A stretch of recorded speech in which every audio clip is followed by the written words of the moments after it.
National Assembly for Wales Health and Social Care Committee inquiry into new psychoactive substances.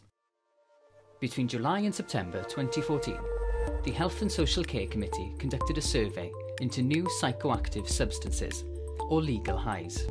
1,072 people took part in the survey. Here's what those who took part had to say. We asked respondents whether they knew what a legal high was. 82% said yes, 9% said no, and 9% were not sure. We asked respondents where they learnt about legal highs. 57% learned through the media. 34% learned through friends. 21% learned through the workplace. 21% learned through substance misuse education in school. 19% learned through the internet or their own research. 13% learned through their personal experience. We asked respondents whether they, or anyone they knew, had ever been offered legal highs.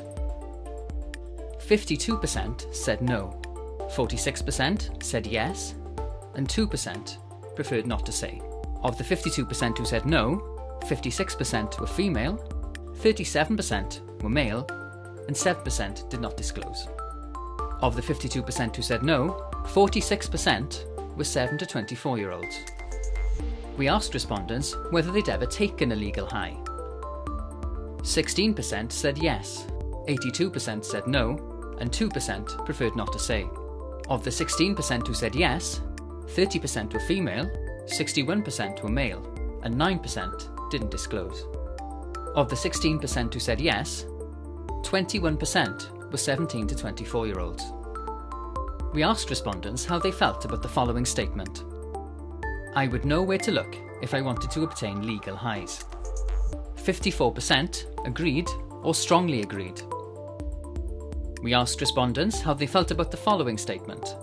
I'm aware of the potential health risks associated with taking legal highs. 84% agreed or strongly agreed. We asked respondents how they felt about the following statement. I'm aware that legal highs may contain illegal substances. 81% agreed or strongly agreed. We asked respondents how they felt about the following statement. I would know where to look if I wanted to access support, information, and advice about legal highs. 62% agreed or strongly agreed.